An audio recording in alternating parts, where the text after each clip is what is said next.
আল্লাহর নবী বলেন আমার উম্মত 5টা জিনিস মাহে রমজানে আল্লাহ আমার উম্মতরে আলাদা দান করছে, অন্য কোন উম্মতরে 5টার একটাও দেয় নাই। আস্তে হয়ে গেল না? জোরে বলবেন আল্লাহু আকবার। তার একটা হলো মুখের ভিতরে দুর্গন্ধ। রোজা থাকার কারণে পেটে যখন ক্ষুধা থাকে, পাকস্থলী যখন শূন্য থাকে, তখন মুখে গন্ধ হয় অটোমেটিক, আল্লাহর সৃষ্টি এটা। আপনি যত বিরাজ করেন, যত সুগন্ধি মুখের ভিতরে দেন, গন্ধ আসবে। কারণ এই গন্ধটা মুখের গন্ধ না, এটা পাকস্থলী থেকে আসে, নিঃশ্বাসের সাথে পাকস্থলী থেকে গন্ধটা আসে। আল্লাহ রসুল বলেন এই গন্ধটা আল্লাহর কাছে মিশকের চাইতে অনেক অধিক দামি। এখন আল্লাহ কি গন্ধ শুকি? আল্লাহ কি গন্ধের দরকার? না না, আল্লাহ গন্ধ শুকে না। রোজা থাকার কারণে যে গন্ধটা আসে, এটা উম্মতের জন্য, বান্দার জন্য কষ্ট। এই কষ্টটা কি আল্লাহ রাব্বুল আলামিন বিনিময় এত পরিমাণে দিবে যে খুশি হইতে হইতে এত পরিমাণে খুশি হবে, খুশির কোনো সীমানা থাকবে না। একসাথে বলবেন আল্লাহু আকবার। জোরে বলেন না, আরো জোরে বলেন। এটা কিসের গন্ধ? রোজা রাখার কারণে মুখের গন্ধ, কষ্টের গন্ধ। একসাথে বলবেন আল্লাহু আকবার। এই উম্মতকে আল্লাহ রাব্বুল আলামিন, আল্লাহ রাসূল আরেকটা নিয়ামত দিছে।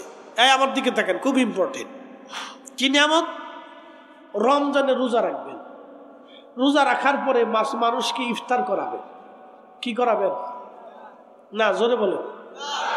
করায়নি দেশে, মসজিদে মসজিদে হয়নি। আবার বেদাতের ফতোয়া আছে নাকি, যে বেদাতের ফতোয়া দেয় ওরে আইনে সুন্দর করে কায়দা মতো ভালো করে খাওয়াবো, খাওয়া যে ভাই তুইও খা, আর এই ফতোয়া দিস নে। ফতোয়া দিয়ে দুনিয়াটা শেষ করে ফেলাইছিস, কত মানুষের রিজিক নষ্ট করছিস, তার হিসাব নাই। কি কথা কর না কেন? বিড়ালরে না খাওয়ায় জাহান্নামী, মনে আসেনি হাদিস আপনাদের? বিড়ালরে না খাওয়ায় কোথায় গেছে? একসাথে বলেন কোন জায়গা? জাহান্নামী। বিড়ালরে খাবার না দেওয়ার কারণে জাহান্নামী। সেই বুখারীর হাদিস।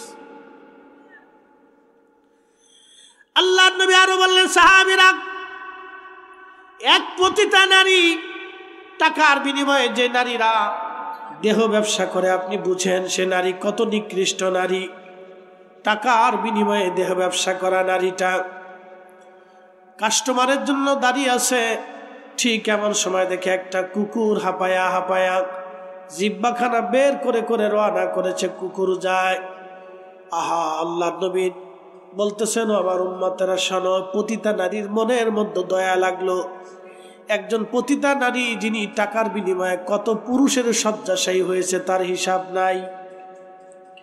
আমি যদি কোনো মুরব্বীকে বলি, মুরব্বী বাবা আপনার ছেলেটাকে বিয়ে দেবেন, বলে হ্যাঁ উপযুক্ত ছেলে, বিয়ে দিতে হবে।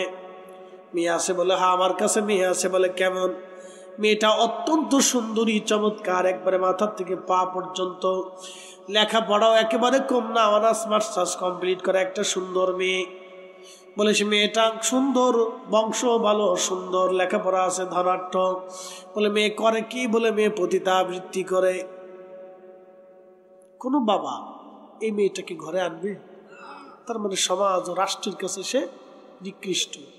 কিন্তু এই রাষ্ট্র তাদেরকে নিকৃষ্ট বানায় রাখছে। রাষ্ট্র যদি ইচ্ছা করে নারীদেরকে কর্মসংস্থান দিয়ে একটা রাস্তা দেখাই দিতে পারে, রাষ্ট্র করে না। রাষ্ট্র এটা করে না, এটা গুণে ধরা রাষ্ট্র। মানুষ মরে গেলে কিছু মনে করে না, এই হসপিটালে মরে যেতেছে মনে করে না। এদেশে মানুষের কোনো মূল্য নেই। না, এদেশের মানুষের কোনো মূল্য নেই। মানুষের মানুষই মনে করে, এদেশে মানুষকে মানুষই মনে করে, কোনো মূল্য নেই। মানুষের কোনো দাম নেই দেশে। আপনি জানতো আমেরিকাতে একটা মানুষের মর্যাদা মূল্য কত দেখবেন। ইউরোপে চলে যাবেন, একটা মানুষের মূল্য, একটা বাচ্চা জন্মলে ইউরোপে অনেক খুশি হয়। ওই বাচ্চাকে আদর করতে করতে বাচ্চাটার সমস্ত খরচা রাষ্ট্র দেয়। এই খরচের সিস্টেমটা আমরা চালু করিনি তো, খলিফাতুল মুসলিমিন ওমর রাদিয়াল্লাহু আনহু চালু করে গেছে। ওমরের খেলাফতের ভিতরে কোনো সন্তান জন্ম নিলে হযরত ওমর তার জন্ম থেকে শিশুর ভরণ পোষণ, দুগ্ধ ছাড়ানো পর্যন্ত তার খরচা দিতেন, বেতন ভাতা দিতেন। একসাথে বলবেন আল্লাহু আকবার। ইউরোপিয়ানরা তো নতুন চালু করছে, আর হযরত ওমর 1450 বছর আগে চালু করছে। আমাদের দেশের নারীদেরকে ফুটবল বানানোর জন্য চেষ্টা করা হয়। আচ্ছা, বেডি ফুটবল খেলে কি করবে? কি কথা কর না, জোরে বলেন। আমার দেশের পুরুষ কি হিজলে হয়ে গেছে? হ্যাঁ, তা আমার দেশের ছেলেপেলেরা বেকার আছে, ওদেরকে ফুটবল বানাও, ওরা খেলাধুলা করুক। মহিলা এসে ফুটবল খেলবে, আর আমার দেশের ফুলা মানে শীষ মানে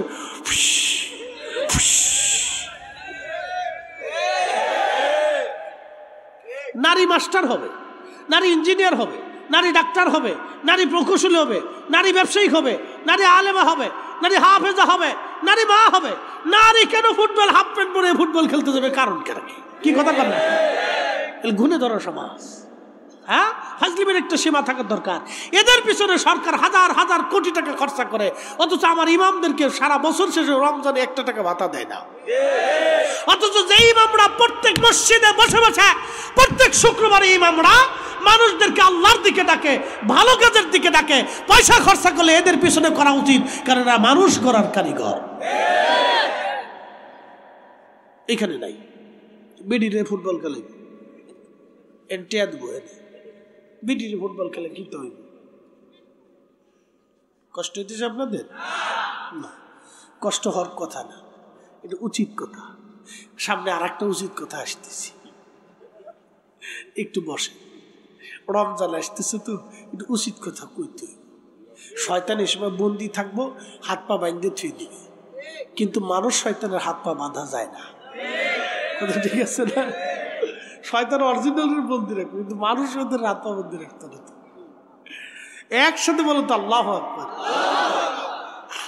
প্রিয় ভাই আমার, খুব মনোযোগ দিবেন। আল্লাহর নবী বলেন, আমার উম্মত তোমরা রোজাদারদেরকে ইফতার করাও। এই মাহে রমজানে তোমরা অধিক পরিমাণে নফল করো।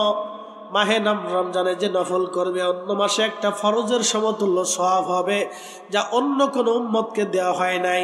এই মাসে একটা ফরজ যদি করো, অন্য মাসের 70টা ফরজের সমান হবে, অন্য কোনো উম্মতকে দেওয়া হয় নাই। শুধু আমার নবীর কারণে আল্লাহ আমাদের এই মর্যাদা দান করেছেন। একবার আওয়াজ তুলে বলা যাবে কি মারহাবা। লম্বা বাড়াবো না, কিন্তু বড় আফসোস, আমরা এতটা বছর ধরে এই যে ওয়াজ করলাম, রসুল চিনাইতে পারলাম না। কথা ঠিক আছে না ভাই? রসুল চিনাইতে পারি, তারপরে দুরুদের বিরুদ্ধে ফতোয়া দিবে, আমাদের দুরুদ নিয়ে ব্যঙ্গ করে, মনে হয় যেটা আমরা কবিতা পড়ি, খুব হাসি তামাশা করে, হাসি রস্যক করে। কি আশ্চর্য, লজ্জাস্কর বিষয়। এটা উম্মত নবীজির দুরুদ নিয়ে ব্যঙ্গ করে। আল্লাহুম্মা সাল্লি আলা সাইয়্যিদিনা মাওলানা মুহাম্মদ শব্দ তো আমরা আমদানি করিনি, এটা মদিনার থেকে আসা শব্দ। আল্লাহুম্মা কি আমরা বানাইছি? সাল্লি আলা আমরা বানাইছি? সাইয়্যিদিনা মাওলানা মুহাম্মদের শব্দ আমরা বানিয়েছি? মৌলবী ব্যঙ্গ করতেছে, বিরাট বড় শাইখুল হাদিস, মুনাজারে মিল্লাত, পিল্লাত, পাতিলের আতঙ্ক। আমি বাতিলের আতঙ্ক, আমি ফাতিলের আতঙ্ক করি। ও মানুষেরটা খাইয়ে শেষ করছে সারা জীবন। কি এক আশ্চর্য, কি অসুস্থ মস্তিষ্ক! আপনি কল্পনা করতে পারেন এটা কত ধরনের, কত বড় অসুস্থতা।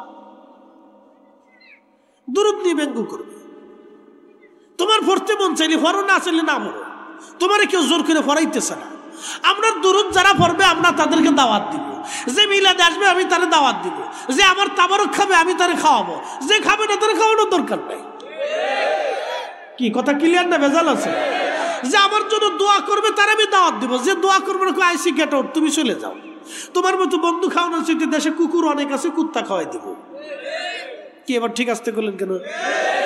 এটা তো হাজার উচিত কথার এক উচিত কথা। উচিত কথায় মাই বাজার, গরম মতে বিলাই বাজার, ডাইল মতে কুটুম বাজার। কথা বুঝেন নাই মনে হয়?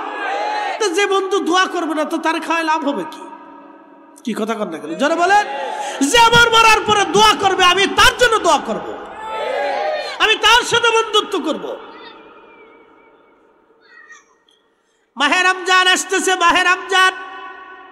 প্রিয় নবী বলেন, আমার উম্মত তোমরা ইফতার করাও, রোজাদারকে তোমরা খাওয়াও। তোমরা রোজাদারকে খাওয়াও, পেট ভরে তাদেরকে মেহমানদারি করাও। সাহাবী বলেন, ইয়া রাসূলুল্লাহ, আমাদের ভিতরে অনেকের এমন সামর্থ্য নাই, আল্লাহর নবী বললেন যদি সম্ভব হয় এক পেলা দুধ দিয়ে খাওয়াও, যদি তা না পারো একটা খেজুর দিয়ে খাওয়াও, যদি তা না পারো এক পেলা পানি দিয়ে ইফতার করাও, তারপর আমার রব্বুল আলামিন একটা রোজার সওয়াব লিখে দেবে।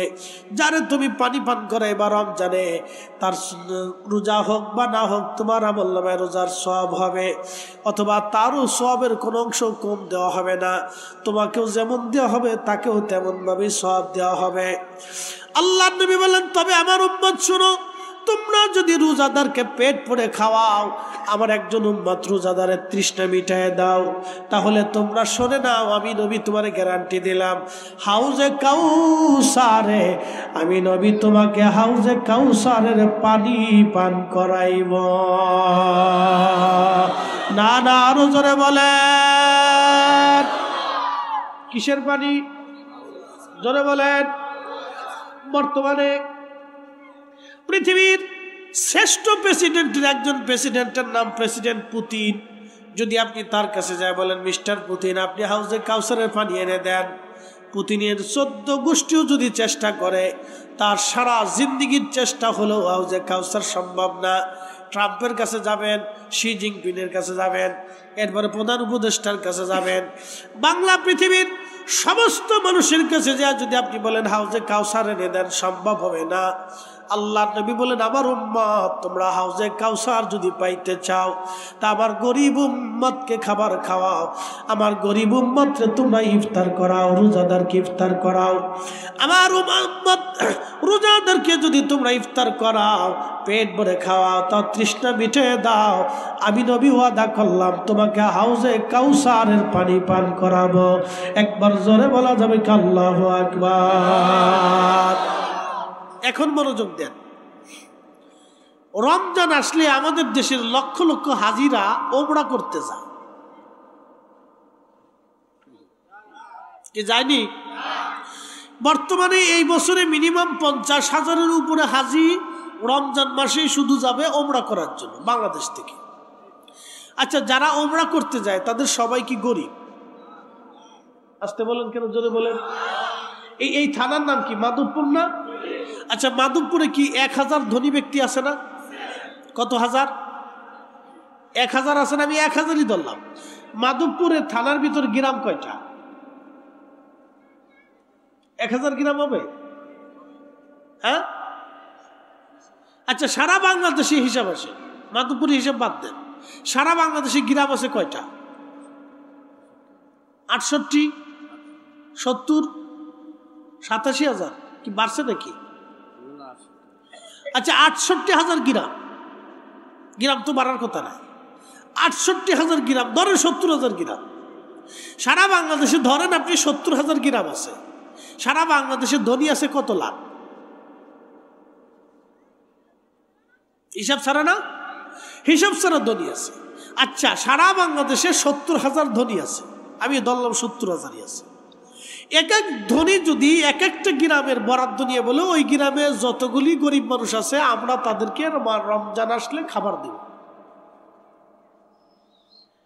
আপনি চিন্তা করেন, রমজানে কি কোনো গরিব মানুষের কষ্ট করতে হয়? দেয় না। আনে সিরা কাপড় লাস্টে 150 টাকার লুঙ্গি, 200 টাকার পাঞ্জাবি, 300 টাকার 3 পিস। এটা কয়েকদিন পরে পরার পরে বেটা পেশাব করতে বসে নিজ দিয়ে ফাইরে চলে গেছে।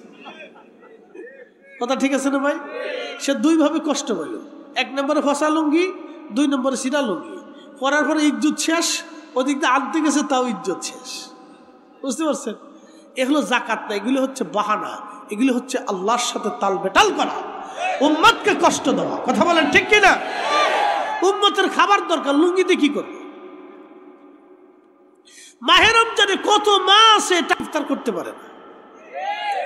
অনেক মধ্যবিত্ত আছে, ভালো বাজার আসে না, দেখা যায় ভালো কিন্তু বাজার নাই ঘরে, এরকম আছে না ভাই?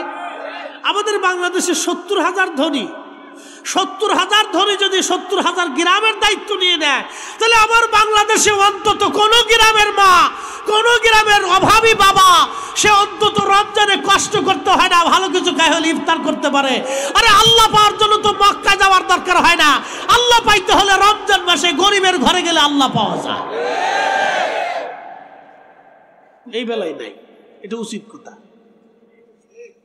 কি কথা কন না কেন? এটা কি কথা?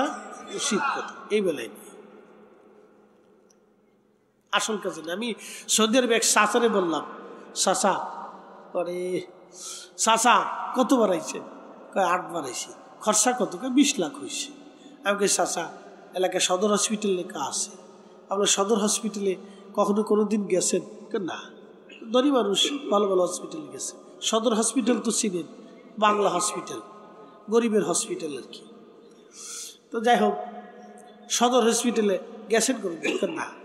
বলে বাবা, কত গরিব আছে টাকার অভাবে ওষুধ কিনতে পারে না, কত মা আছে টাকার অভাবে অপারেশন হতে পারে না, কত বাবা আছে টাকার অভাবে কষ্ট হয়। বাবা, আপনি 8টা বার মক্কা মদিনা আইছেন আল্লাহ পাওয়ার জন্য। বাবা রে, এই 8টা বার না এসে 1 বার 2 বার আসতেন, 3 বারই আসতেন, বাকি 5 বারের টাকা দিয়ে আপনি যদি এলাকার গরিব মানুষে আর অভাবীকে দুস্থকে খাবার দিতেন, চিকিৎসা করাইতেন, বাবা আল্লাহ পাওয়ার জন্য মক্কায় আসা লাগতো না, নবী পাওয়ার জন্য মদিনায় আসা লাগতো না, আপনি গরিবের ঘরেই নবী পেয়ে যাইতেন। আচ্ছা, আপনাদের কি মনে হয় আমার নবী খাইয়া উম্মতরে খাওয়াই নাই? নবী না খাইয়া উম্মতরে খাওয়াইছে। কি কথা কন না কেন? তো সেই নবীর দরজায় দাঁড়াইলেন, কিন্তু আপনার প্রতিবেশী না খাওয়া। আল্লাহর নবী তখনই বদদুয়া করে বলে, বেটা আগে আমার গরিব উম্মতরে খাবার খাওয়াইয়া তাদেরকে ভুক্ত করাইয়া সন্তুষ্ট করে তুমি আমার কাছে আসো। আমি নবী নিজে না খাইয়া আমার উম্মত খাওয়াইছি, আর তোমার আত্মীয় স্বজন তোমার ক্ষুধার্ত থাকে, আর তুমি আমার কাছে বারবার ওমরা করার জন্য আমার কাছে ছুটে আসো আর আমার সালাম দাও না। নবী এগুলি পছন্দ করে না। কথা বলেন ঠিক কি? ভাই রে, তাল বেতাল, খালি খালি তাল বেতাল, আসল কাজে নেই। আর আমাদের দেশে একদল আছে খালি ফতোয়া মারে, মিলাদুন্নবীর তাবারক খাইলে কয় এরা তাবারকের লোভে সিন্নির লোভে গেছে, আমরা কয় সিন্নি। কে তুমি খাওয়াইতে পারো না? তোমার ব্যর্থতার কথা কও। আমরা খাওয়াইলে তোমার শরীরে জ্বলে কে? কি প্রশ্ন আছে না ভাই? আমরা খাওয়াইলে তোমার শরীরে জ্বলাজ্বলি করবে কেন? কি জন্য করবে? আমরা খাওয়াইলে তো আল্লাহর বান্দারে খাওয়াই। কথা ঠিক আছে না ভাই? প্রতিটা নারী যদি কুকুরকে পানি পান করায় বেহেশত যাইতে পারে, তাহলে আমরা মানুষকে খাওয়াইয়াও জান্নাতের আশা করতে পারি। কথা বলেন ঠিক না বেঠে? এ হাত উঁচা করে বলেন ঠিক না বেঠে? আল্লাহ কবুল করুক বলে না। আমি কিছু উচিত কথা বললাম। আরে এই ওয়াজ দুনিয়ার সবাই শুনছে, মোবাইলে শুনতে শুনতে শেষ করছে। এই ওয়াজ আমি করবার সেই না, কষ্ট হয়। বেলালের ওয়াজ শুনো, আপনারা দিয়ে ঠিক করেন, জ্বালাতেছে না। এটার ওয়াজ শুনছেন অনলাইনে, শোনেন। আমি আপনাদেরকে একটা কথা বলি, এই ওয়াজটা আমরা দরবারে মুখ করছিলাম। আমার দরবারে, আমাদের দরবারে তো সারা বাংলাদেশ থেকে লক্ষ লক্ষ মানুষ, লক্ষ লক্ষ পাগল আশিক যায়। তো এই মজলিসে করার পরে ওই স্টেজে এই মজলিসে একজন মারা গেছিল ওয়াজ শুনতে শুনতে। এটা আমার জীবনের এক ভুল ওয়াজ। আমি জানি যে যতই বিরোধিতা করুক, ভুল ধরুক, কোনো ভুল টুল নাই, এটা আজাদে। তো খুব মনোযোগ দেন, এই ওয়াজ আমার জীবনের এক ভুল ওয়াজ। এশকে রসুলে ওই মজলিসে একজন মারা গেছিল, তার রাত্রে এশার নামাজের পরে তার জানাজা পড়ছিল। এটা আমার জীবনে এক মকবুল ওয়াজ। পৃথিবীর যত মানুষ এই ওয়াজ শুনছে, কঠিন দিলের মানুষও তার কান্না করছে। এই ওয়াজটা শোনার পরে কোনো দল নাই, সব মহল্লার মানুষই এটা পছন্দ করে। কেন পছন্দ করে? যার অন্তরে এশকে রসুল আছে সেই পছন্দ করে। কথা ঠিক আছে না ভাই? আচ্ছা, এশকে রসুল দেওয়ার মালিক কি? আমরা। কে দেয়? আল্লাহ দেয় না ভাই? আমরা কেউ দেই না, আল্লাহ দেয়। ওটা আল্লাহ দেয়, আমরা কেউ দিতে পারি না। এশকে রসুলের ওয়াজ এটা সব মজলিসে বাবাজি হয় না। তারপরে আবদার করছেন, আমি আপনাদেরকে একটু শোনাবো। সাথে আমার আরেকটু আবদার আছে, যে সব মিলিতে গেলে আমার জান শেষ। তো যাই হোক, তারপরেও একটু আবদার করি, যেহেতু আবদার আছে। ছোট্ট করে একটু মুক্তাসার ঘটনাটা আপনাদেরকে শোনাই। ঘটনাটা আমি পড়ছিলাম ইমাম তাকিউদ্দিন সুবকি রহিমাহুল্লাহের শিফাউস সাকাবে। তিনি এই ঘটনাটা মুক্তাসার উল্লেখ করেছিলেন। কেন? এর পিছনে কারণ হলো, পৃথিবী বিখ্যাত একজন ইমাম ছিল, তার নাম ইবনু তাইমিয়া। ইবনু তাইমিয়া অনেক হাদিসের হাফেজ ছিল, 10 লক্ষ হাদিস জানত। কিন্তু এই ভদ্রলোক অনেক কিতাব লিখতে লিখতে লিখতে লিখতে একটা কিতাব লিখে ফতোয়া দিল, রসুলের কারিমের রওজা শরীফ জিয়ারত করার নিয়ত করা মুসলমানদের জন্য হারাম এবং শিরক। কি বুঝলেন? আসেনি কিছু? না না, আসেনি কিছু। শেষ না? একসাথে বলে শেষ না? শেষ। ফতোয়াটা রসুলের বিরুদ্ধে। ঠিক তখন ইমাম তাকিউদ্দিন সুবকির এশক জ্বলে উঠল। তখন তিনি মিশরে বসে ফতোয়া লিখলেন, সিরিয়াতে বসে ফতোয়া লিখলেন ইবনু তাইমিয়া, আর মিশরে বসে ফতোয়া লিখলেন ইমাম তাকিউদ্দিন সুবকি রাহিমাহুল্লাহ। তিনি আশিফাউস সাকাম লিখে অনেক দলিল লিখলেন। দলিল লেখার পরে তিনি এই ঘটনাটা লিখলেন যে স্বপ্নে আল্লাহর নবী বেলালকে ডাকতে গিয়েছিলেন। তিনি যুক্তি দিচ্ছেন। ঘটনাটা আল্লামা ইমাম কিরমানি শরহে বুখারীতে লিখছেন, আল্লামা ইমাম জাইলাই নাসপুর রায়ার ভিতরে লিখছেন, শেখ আব্দুল হক মুহাদ্দিস দেলভি মাদারিজুন নবুওয়াতে লিখছেন, ইমাম সামহুদি লফাউল লফার ভিতরে লিখছেন, অনেক কিতাবে আসছে। তো সব কিতাব থেকে খুঁটিয়ে খুঁটিয়ে আমি একটা সারমর্ম আলোচনা করছিলাম। এটা ছিল আমার এক সারমর্ম আলোচনা। তো খুব মনোযোগ দিয়ে, প্রিয় নবীর ইন্তেকালটা সাহাবীদের জন্য কঠিন ছিল।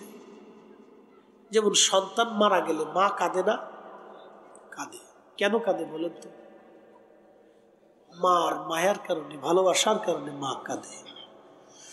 সন্তান যদি মারা যায় মা কাঁদতে থাকে। সন্তানের খাটে বসে মা কাঁদে, সন্তানের কাপড় ধরে মা কাঁদে, সন্তানের বিছানায় বসে মা কাঁদে, সন্তানের বইপত্র ধরে মা কাঁদে। সন্তানের কবর বহুদূর, মা সন্তানের কবরের অদূরে দাঁড়াইয়া কবরের দিকে তাকায় তাকায় মা কাঁদে। পৃথিবীর সমস্ত মানুষ যখন ভুলে যায় তখন মা বলতে পারে না, মা সন্তানের কবর দেখে দেখে কাঁদে। নবীজির ইন্তেকাল হয়ে যাওয়ার পরে রওজা শরীফে দাফন করা হলো। হযরত বেলাল আজান ছেড়ে দিলেন, আর আজান দেন না। সাহাবীরা অনুরোধ করলেন, বেলাল বললেন, না, আমার দ্বারা আজান দেওয়া সম্ভব হবে না। সাহাবীরা, অনুরোধ করো না, কারণ আমি এটা সহ্য করতে পারি না, আমার সহ্য হয় না, আমি আর এটা দিতেও পারবো না, সম্ভব না। সাহাবীদের অনুরোধ হযরত বেলাল রাখলেন না, কারণ এত কষ্ট ছিল এটার জন্য। বিরহ বেদনা বড় কঠিন। যার হৃদয় থেকে ভালোবাসার মানুষ চলে যায় সে জানে বিরহ বেদনা কত ভয়াবহ। কোনো বাবার একটা সন্তান যদি হয়, ওই একটা সন্তান বাবা মারা গেলে বাবা সারা জীবন কেঁদে কেঁদে হয়রান হয়। বিরহ বেদনা এত কঠিন, তার বাস্তব প্রমাণ হযরত ইয়াকুব আলাইহিস সালাম। হযরত ইয়াকুব আলাইহিস সালাম থেকে যখন ইউসুফ হারায় গেল, তখন ইয়াকুব কান্না শুরু করলো, কেঁদে কেঁদে কেঁদে কেঁদে। ইউসুফের বিরহ বেদনা সহ্য করতে না পেরে ইয়াকুব কেঁদে কেঁদে চোখের পানি গুলি পড়ে পড়ে চোখ সাদা হয়ে গেল। হযরত নূহ নবী 850 বছর ধরে কাঁদলেন। আদম সফিউল্লাহ 350 বছর ধরে কাঁদলেন। এটার নাম বিরহ বেদনা। বিরহ বেদনার জন্য যুগে যুগে কান্নার অনেক ঘটনা এসেছে। হযরত বেলাল কান্না করেন। রাসূল করিমের রওজা শরীফ দেখলে বেলাল সহ্য করতে পারেন না, তিনি খুব কান্নাকাটি করেন, পাগল পারা হয়ে গেলেন। ওনার সহ্য হতো না, কারণ এটা বিরহ ব্যথা, বিরহ বেদনা, বিরহ বেদনা। অমূল্য অতুল্য এই প্রেম কয়জনে জানে, ওরে ধনী মানি পাই না যারে, ওরে ধনী মানি পাই না যারে, পায়া সে কানে। অমূল্য অতুল্য এই প্রেম কয়জনে জানে, অমূল্য অতুল্য এই প্রেম কয়জনে জানে। হযরত বেলাল বিদায় নিয়ে তিনি রওনা করলেন সুদূর সিরিয়ার দামেস্কে চলে গেলেন। গভীর রাত, বহুদিন পার হয়ে গেল। একদিন স্বপ্ন দেখতেছে রহমতের নবী সিরিয়ার দামেস্কে বেলালের কুরে ঘরে তাশরীফ এনেছে। নবীজি ডাক দিলেন, বেলাল কেমন জুলুম তুমি আমার সাথে শুরু করছো রে বেলাল, আসো আমি নবীর জিয়ারতে আসো বেলাল। বেলাল রে এ কেমন জুলুম শুরু করছো তুমি রে বেলাল, আয় আমি নবীর জিয়ারতে। ইমাম তাকিউদ্দিন সুবকি লেখেন বেলাল রাদিয়াল্লাহু আনহুর ঘুম ভেঙে গেল। ঘুম ভেঙে যাওয়ার পরে তিনি সুদূর সিরিয়ার দামেস্কে থেকে রওনা হলেন। কারণ নবীজি বলেছেন মান রাআনি ফিল মানামি ফাকাদ রাআল হক, যে স্বপ্ন আমাকে দেখলো সে বাস্তব আমাকে দেখেছে। কারণ আমি নবী নিজে স্বপ্নে আসি, আমি নবীর ছবি আসে না, আমি বাস্তবে আসি। আল্লাহ নবী বাস্তবে আসে, কিয়ামত পর্যন্ত নবীর স্বপ্ন থাকবে। উসমান গনি জিন্নুরাইন সকালবেলা বসে বসে কোরআন শরীফ পড়তেছিলেন। বিদ্রোহীরা চারপাশ ঘিরে ধরে রাখছে। কোরআন শরীফ পড়তে পড়তে উসমান গনি ঘুমিয়ে পড়লেন। স্বপ্নের ভিতরে দেখে রহমাতুল লিল আলামিন তাশরিফ আনলেন। ডাক দিলেন, উসমান কেমন আছো? বলি ইয়া রাসূলুল্লাহ তেমন ভালো নাই, দুনিয়ার জঞ্জাল আর ভালো লাগে না। আল্লাহর নবী ডাক দিলেন, উসমান তুমি কি দুনিয়াতে থাকবা না, চলে আসবা? উসমান গনি ডাক দিয়ে বলেন, ইয়া রাসূলুল্লাহ আমি আর থাকতে চাই না নবী গো, দুনিয়ার জঞ্জাল আমার জন্য কষ্ট হয়। আল্লাহর নবী ডাক দিয়ে বলেন, উসমান গনি তুমি তো রোজা আছো, তাহলে তুমি চলে আসো।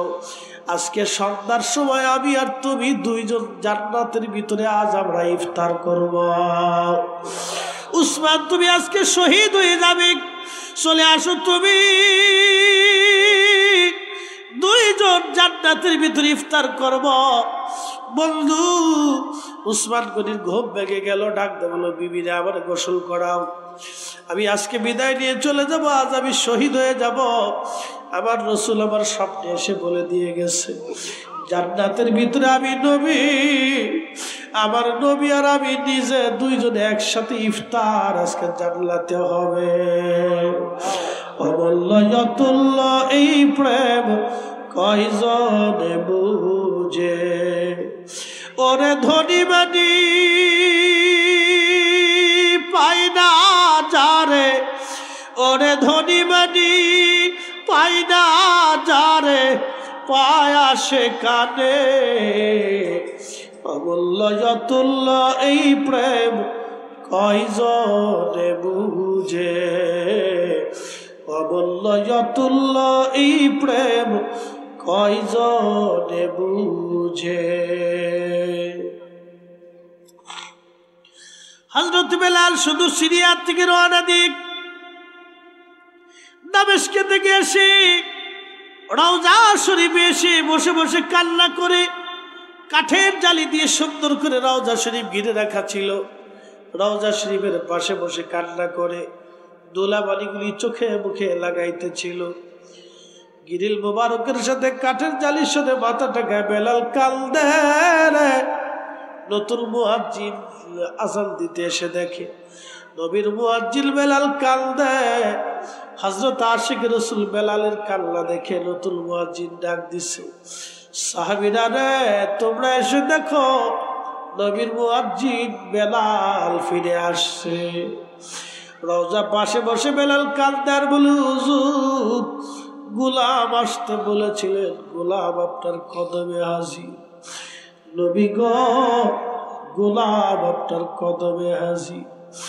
গোলাম আসতে বলেছিলেন, গোলাম কি? গোলাম আপনার কদম মোবারকে হাজির। হযরত বেলাল বসে বসে কান্দে। সাহাবীরা এসে দেখে বেলাল কান্না করে, বেলালের কান্নার সাথে সাহাবীরাও কান্না করে। নবীজির স্মৃতিগুলি মনে করে করে সাহাবীরা কাঁদতেছিল। সব সাহাবী এসে বলল, বেলাল রে আজান দাও, কতদিন তোমার লাহানে আমরা আজান শুনি না। কোরআনের রসম আছে আগের মতোই, কোরআনের রসম আছে আগের মতোই, আবু বকরের মতো পাঠক নেই আজও সেই। আজানের রসম আছে আগের মতই আজানের রসম আছে আগের মতই বেলালের মতো মুয়াজ্জিন নেই আজও সেই সাহাবী রাসূলরা ডাক দে বলে বেলাল আযান দাও বেলাল ডাক দেখে সাহাবীরা আমি হুজুরের ইন্তেকালের পরে আর আযান দেই নাই আবার দিয়ে আযান দেওয়া সম্ভব না সাহাবীরা রে আগে আযান দিলে নবীজি নামাজে আসতো বলো আমি এখন কার জন্য আযান দিব কে আবার আযানের পরে নামাজ পড়াবে নবীর মুয়াজ্জিন বেলাল কান্দে সাহাবীরা বলল দেখো হাসান আর হুসেন আসেনি আমাদের কথায় বেলাল হয়তো আযান দিবে না ইমাম হাসান হুসেন আসার পরে দেখতে নবীজির মতো চেহারা পাইছিলেন দুই ভাই ইমাম হাসান হুসেন রওজার পাশে এসে দাঁড়াইলেন হযরত বেলাল রওজা শরীফ থেকে উঠে ইমাম হাসানের বুকের মধ্যে মাথা ঠেকায় জড়িয়ে ধরে কাঁদে আবার ইমাম হুসাইনের বুকের মধ্যে মাথা ঠেকা কাঁদে ইমাম হাসান ডাকতে বলে নানার মুয়াজ্জিন যেই লাহাল দিয়ে কণ্ঠ দিয়ে নানার আযান শোনাইতা তুমি ওই মিনারায় যাও সে আযান আজ আমাদেরকে শোনাইয়া যাও আমার রাসূলের আহলে বাইত রাসূল আওলাদে রাসূলের কথা শোনার পরে ইমাম হুসাইন রাদিয়াল্লাহু আনহুর কথা শোনার পরে বেলাল রওজা শরীফ থেকে উঠিয়া সেই মহিলার ঘরের ছাদ এখনো মদিনার মধ্যে মসজিদে নববীর সীমানার ভিতরে পড়ে গেছে এখনো নবীর মুয়াজ্জিনরা মসজিদে নবীর মুয়াজ্জিনরা এখনো দাঁড়ায় যেখান থেকে আযান দেয় বেলাল রাদিয়াল্লাহু আনহু যেখানে দাঁড়ায় আযান দিতেন মসজিদে নবীর মুয়াজ্জিনরা সেখানে দাঁড়ায় এখনো আযান দেয় হযরত বেলাল ওইখানে উঠে ডাক দিল আল্লাহু আকবার আল্লাহু আকবার সারা মদিনায় কান্নার রোল সাহাবীরা ঘর থেকে বের হয়ে দৌড় আসছে বেলাল আযান দেয় রে ইমাম তাকিউদ্দিন সুবকি আর শিফাউস সাকামের মধ্যে তিনি লিখতেছেন ঠিক তখনই মদিনার প্রত্যেকটা জবান থেকে বের হয়ে আসতেছিল নবী কি ফিরে আসেনি রসুল কি ফিরে আসেনি নবী কি ফিরে আসেনি আমি জানি প্রেমে পাগল সে তো মদিনা ওরে প্রেমানলে পুরে মরি প্রেমানলে পুরে মরি ওহে রব্বানা আমি জানি প্রেমে পাগল সে তো মদিনা আমি জানি প্রেমে পাগল সে তো মদিনা আশহাদু আল্লা ইলাহা ইল্লাল্লাহ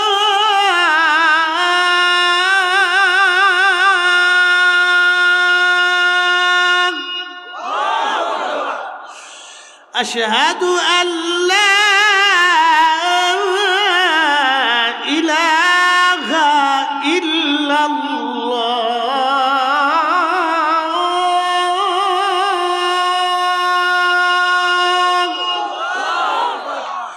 সারা মদিনার রদ্দে রদ্দে আওয়াজ ছড়িয়ে গেল সমস্ত মদিনার মানুষ ঘর থেকে বের হয়ে দৌড়ায় চোখের পানি ছেড়ে ছেড়ে কাঁদে আর বলে নবী আসছেনি নবী আসছেনি নবী আসছেনি নবীজির স্মৃতিগুলি মনে করে সাহাবীরা চোখের পানি ফেলে ফেলে কান্না করে হযরত বেলাল যখন টান দিছে আশহাদু আন্না মুহাম্মাদার রাসূলুল্লাহ মদিনার মানুষ চিৎকার দিয়ে উঠছে বেলাল অজ্ঞান হয়ে পড়ে গেলেন ইমাম তাকিউদ্দিন সুবকি রাহিমাহুল্লাহ বলেন, ও দুনিয়ার মানুষ, সাথে সাথে মদিনার মাটিগুলি থরথর করে কেঁপে উঠছে।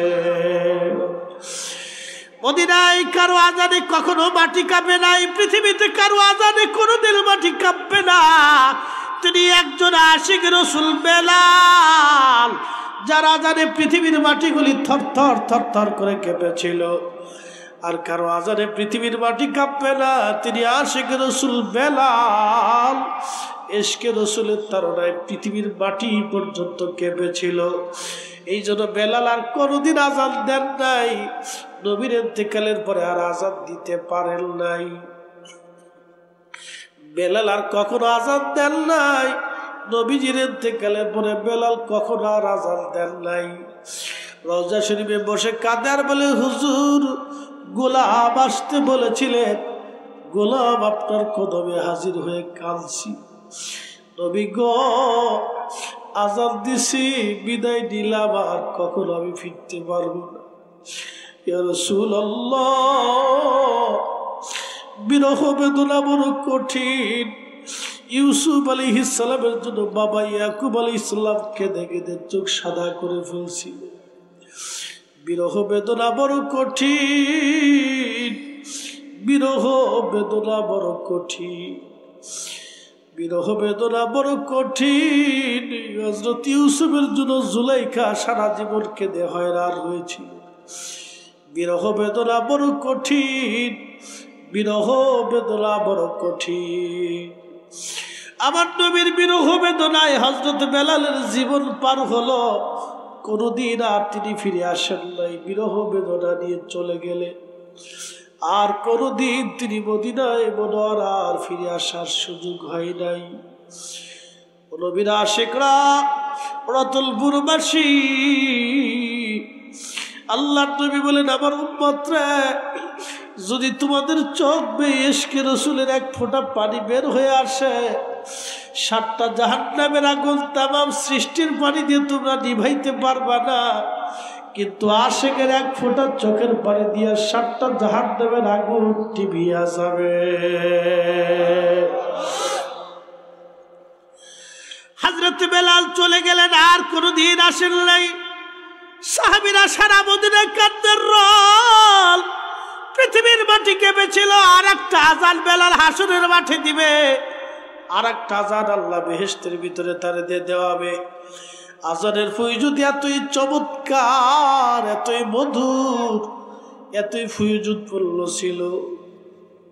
এই আজান যে না শুনবে সে বুঝবে না আজানের মর্ম কত দামি। বেলালের মতো আশিক যদি আমরা হইতাম, এ দুনিয়ায় নবীর দেখা পাইতাম। এ নারী সমাজ, আপনারা ওয়াজ ভালো করে শুনে যাবেন। আল্লাহর নবী বললেন, এক মহিলা নামাজি ছিল, কিন্তু নামাজি হলে কি হবে? মহিলার বাড়িতে একটা বিড়াল ছিল। বিড়ালের গলার মধ্যে রশি বেঁধে বিড়াল ছানাটাকে ঘরের মধ্যে বেঁধে রাখতো, খাবার দিত না। না খেয়ে খেয়ে খেয়ে খেয়ে বিড়ালটা মারা গেল। না খেয়ে বিড়াল মারা যাওয়ার কারণে ওই নামাজি মহিলাটাকে আমার আল্লাহ, আমার রব তাকে জাহান্নামী বানিয়ে দিলেন। তার জিন্দেগির সমস্ত আমলগুলি বরবাদ হয়ে গেল। আল্লাহর একটা সৃষ্টিকে বিনা কারণে হত্যা করার জন্য। একবার জোরে বলা যাবে কি নাউজুবিল্লাহ? এই ভালো করে একটু মনোযোগের সাথে শুনে যাবেন তো, খুব মনোযোগ দিন। কাউকে বদদোয়া করতে হয় না। এই জন্য পৃথিবীতে অলিরা কেন বিজয়ী হয়েছে আপনাকে বলি আজ, অনেকে বুঝে না। পৃথিবীতে অলিরা কেন বিজয় হয়েছে? এই যে আমাদের দেশে বিভিন্ন রাজনৈতিক দল আছে না, দেখবেন নিজেরা খুব মারামারি, দাঁড়াদাড়ি, দাঙ্গা হাঙ্গামা, কত অন্যায় অশ্লীল কাজ করে, আল্লাহ মাফ করুন। কিন্তু পৃথিবীর কোন অলি জীবনে দেখছেন? কোন শাহজালাল ইয়ামানি, 360 অলি, আরো যত অলি আসছেন, জীবনে অন্যায় ভাবে কাউকে হত্যা করছে? জোরে বলেন, জোরে বলেন, জোরে বলেন। তাদের সামনে থেকে কখনো ক্ষুধার্ত ফিরে আসছে? কারো সম্পদ অন্যায়ভাবে নিয়ে গেছে? কোনো হিন্দু হলেও না, বৌদ্ধ হলেও না, খ্রিস্টান হলেও না, নাসারা হলেও না। এই জন্য হিন্দুরাও তাদের কাছে যায়, কারণ গেলে শান্তি পায়, আশ্রয় পায়। আরে মুসলিম তো তাকে বলে যার কোলের ভিতরে একজন হিন্দু মনে হবে সে মায়ের কোলে ঘুমাচ্ছে। কি কথা কর না কেন? ইসলাম তো মুসলিম তো সে, যেই মুসলমানের কাছে এক অন্য ধর্মের মানুষ মায়ের কোলের সন্তান যেমন নিরাপদ, আমার কাছে এক হিন্দু এরকম নিরাপদ হতে হবে। এটা মুসলমানই। এই জন্য সুফিরা সারা পৃথিবী জয় করছে। তারা তলোয়ার দিয়ে জয় করেন নাই, তারা ভালোবাসা দিয়ে জয় করেছে। আমরা একটু মতের অমিল হলে তোকে পিটাবো, ভাঙবো, তোর জিব্বা কেটে দেবো, মেরে ফেলবো, এই করবো সেই করবো। সুফিদের ভিতরে কোনো তথ্য পাবেন না। আমাদের আলেমদের ভিতরে মতানৈক্য আছে। জামাত ইসলামের একমত, আমাদের একমত, সুন্নি একমত, কওমি একমত, লামাযাবি একমত, শিয়া একমত, রাফিজি একমত, খারিজি একমত, বিভিন্ন আলেমদের ভিতরে মতামত আছে। কিন্তু সুফিরা একমত। শাহজালালের সাথে শাহপরানের মতানৈক্য নাই, শাহপরানের সাথে খাজা বাবা আজমিরির মতানৈক্য নাই। আপনি দেখান কোন সুফিদের ভিতরে মতানৈক্য আছে? নেই, কোন সুফিদের ভিতরে মতানৈক্য নেই। কোন ওলিদের সাথে কোন ওলিদের মতানৈক্য নাই। সব ওলির একমত, এক পথ, এক কাজ, একমত, এক পথ, এক কাজ। আমরা কেন আলেমরা একমত, এক পথ, এক কাজ হতে পারলাম না? এইটাই বড় আফসোস। কি কথা কর না, জোরে বলে। আমরা জীবনে একমত, এক পথ, এক কাজ, এক কাজে আসতেই পারলাম না। এটা আমাদের জীবনের সবচেয়ে বড় ব্যর্থতা। আমাদের সব আলেমদের জীবনের সবচেয়ে বড় ব্যর্থতা এটাই যে আমরা এক পথে আসতে পারলাম না। আচ্ছা, আপনার কি মনে হয় আমরা কি নামাজ ভুল করি? না, জোরে বলেন, বড় জোরে বলেন। আমরা নাভির নিচে হাত বেঁধে নামাজে ভুল করি? তা আবার বাংলাদেশে এসে বুকের উপরে হাত বাঁধে জোর করে ফিতনা সৃষ্টি করার অর্থ কি? কি আসতে বলেন কেন, জোরে বলেন। আমি কি নামাজে আমিন আসতে বলে ভুল করি? যদি নামাজে আমিন জোরে বলা জরুরিয়াত হতো তাহলে 360 আউলিয়া কেন নামাজে আমিন জোরে বলা শিক্ষা দিয়ে গেল না? যদি বুকের উপরে হাত বাঁধাটা জরুরিয়াত হতো তাহলে কেন 360 জন আল্লাহর ওলি বুকের উপরে হাত বাঁধাই আমাদেরকে শিক্ষা দিয়ে গেল না? যদি তারাবির নামাজ 8 টাকা দিয়ে হতো তাহলে 360 জন আল্লাহর ওলি কেন আমাদেরকে 8 টাকা তারাবি বাস্তবায়ন করে দিয়ে গেল? এগুলি ফাসাদি। একসাথে বলেন কি? জোরে বলেন কি? কেউ যদি মতের থেকে থাকেন, আল্লাহর হস্তে মাপ চাই আপনার কাছে, ক্ষমা করবেন প্রিয় ভাই আমার। আপনাকে কষ্ট দেওয়ার জন্য বলতেছি, আপনি একটু বিচক্ষণতার সাথে বুঝেন তো।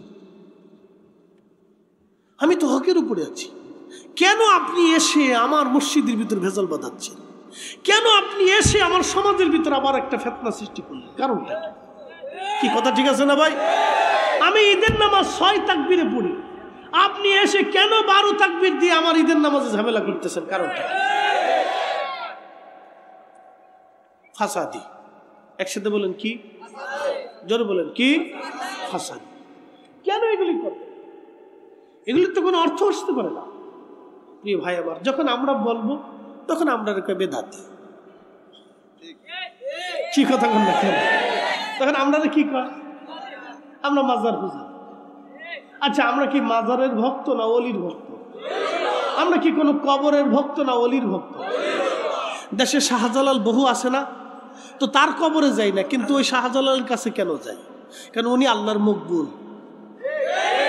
অনেকে সোনাকান্দা যায় না, হুজুরের মাজার জিয়ারত করে না। আচ্ছা, সোনাকান্দা কেন যায়? সোনাকান্দার মহব্বতে পড়ে যায় না হুজুরের মহব্বতে পড়ে যায়? আচ্ছা, আপনাদেরকে বলি, মানুষ এই মোরার বন যায় না? এখানে 120 জন আল্লাহর ওলি আছে। কথা ঠিক আছে না ভাই? 12 জন সরাসরি 360 জনের সাথে আরো 100 জন আছে, তার মোটে 120 জন, 108 জন আছে। তাহলে 120 জনের মাজার এখানে একজন একবারে নির্ভেজাল আল্লাহর ওলির মাজার আছে। আচ্ছা, ওইখানে তো আমরা কোনো কবরের কাছে যাই বসে থাকি না, আমরা এই আল্লাহর ওলিদের মহব্বতে জিয়ারতে যাই। কথা বলেন ঠিক কিনা? তবে হ্যাঁ, আমাদের দেশের কিছু মানুষ আবেগের চোটে বুঝে না বাজে না, এমনি যে সেজদা টেজদা দেয়, এটা আমরা অস্বীকার করি না। কিন্তু তার মানে এটা অর্থ না যে তাদের দোষ আমাদের ঘাড়ে চাপানো। কথা ঠিক আছে না ভাই? আমরা সবাই মিলে যদি তাদেরকে বুঝাই যে ভাই এই কাজটা ঠিক না, তোমরা সেজদা দিও না, তার সেজদার দরকার না, তার দোয়ার দরকার। তাকে আমরা হাদিয়া পাঠাই, কি হাবারে দেয়? কোরআন তেলাওয়াত পাঠাই, দুরূদ শরীফ পাঠাই, আমরা তাকে হাদিয়া দিই, নজরানা দিই, আমরা তার রুহের উপরে বকশিশ করি, আমাদের পক্ষ থেকে কিছু নেকি। তোমরা সেজদা দিও না, আমরা সবাই মিলে যদি বুঝাই তাহলে কিন্তু সবারই বুঝ আসে। আপনি আমাকে বলবেন বেদাতি, আমি আপনারা বলবো ওহাবি, কি কথা বলবেন? তাহলে এই সারা জীবন গুতাগুতি কোনোদিনও শেষ হবে না, কোনোদিনও শেষ হবে না। আপনি আমার যত বেদাতি বলবেন আমি তত আপনার ওহাবি বলতে থাকবো। আপনি মাজারে আসবেন না, বসবেন না, জিয়ারত করবেন না, আপনি পাহারা দিবেন না। কে? আপনি পাহারা দিতে আসেন। যারা মাজারে আছে আপনি তাদের বুঝান, আপনি তো এই দায়িত্ব পালন করলেন না, খালি মাহফিলে এসে খালি গুতাগুতি করেন, পরে আপনার খুঁজে পাওয়া যায় না। কারণটা কি? আপনি মাহফিলে না চিল্লাইয়া আপনি মাজারের সামনে যে পাহারা দেন না, আমরা আপনারা সাহায্য করব। কি কথা ঠিক আছে না? শোনেন, আসলে ঘটনা হয়েছে কি, আমি তো বলার কোনো ভাষা টাষা নাই, আমি মাঝে মধ্যে চিন্তা করি আর হাসি যে হইলটা কি। 360 জন আল্লাহর ওলি দেশে ইসলাম প্রতিষ্ঠিত করলো, আর আমরা 60 লক্ষ আলেম কিচ্ছু করতে পারিনি, কিচ্ছু করতে পারিনি। অথচ আলেম আছে 60 লক্ষ বাংলাদেশেই, শুধু বাংলাদেশে 60 লক্ষ, সব ঘরানার আলেম। 60 লক্ষ আলেম আমরা এক জায়গায় বসতে পারলাম না। 360 জন আল্লাহর ওলি আছে দেশের দিন কায়েম করলো, আবার তাদের বিরোধিতা করে বেদাতের ফতোয়া দিচ্ছি, তাহলে সারা জীবন আমি আপনার ওহাবি বলেই যাব। কথা বলেন ঠিক কিনা? উপস্থিতি যদি অযৌক্তিক বলি তাহলে বলেন যে হুজুর আপনি অযৌক্তিক বলছেন। আমরা কাউকে কষ্ট দিব না, কাউকে মন্দও বলবো না। দোয়া করি আমার ভাইরা ভুল থেকে ফিরে আসুক, আর আমরা দোয়া করি আমাদের জন্য যে আল্লাহ আমাদেরকে ওলিদের মহব্বত আরো বাড়াই দিন। কথা ঠিক আছে না ভাই? আমরা কারোর জন্য বদদোয়া করবো না। বদদোয়া করা সুফিদের কাজ না, সুফিদের কাজ সবসময় দোয়া করা। সুফিদের কাজ ছিল শান্তি প্রতিষ্ঠিত করা, অশান্তি বাড়ানো না। আমরা অশান্তি বিশৃঙ্খলা তৈরি করি জায়গায় জায়গায় জায়গায় জায়গায়, ঝামেলা ঝগড়া জঞ্জাল মারামারি গন্ডগোল। কারণটা কি? অথচ সারা পৃথিবীর সুফিরা সারা পৃথিবীতে শান্তিপ্রিয় ভাবে কোটি কোটি মানুষকে কালেমা দিয়েছে। আপনি বুঝেন, খাজা বাবা আজমিরি একা 90 লক্ষ মানুষকে কালেমা পড়িয়েছে, একা 90 লক্ষ মানুষকে কালেমা পড়িয়েছে। আর আমরা এ দেশের হাজার হাজার বক্তা ওয়াজ করার পরেও সারা মাস খালি কয় কলস মার্কা, কলস মার্কা, আমার মার্কা, তোমার মার্কা, কলস মার্কা, কলস মার্কা। সকালবেলা 500 টাকা পাইয়া 10টার সময় যায় বদনা মার্কা সিরিবারে।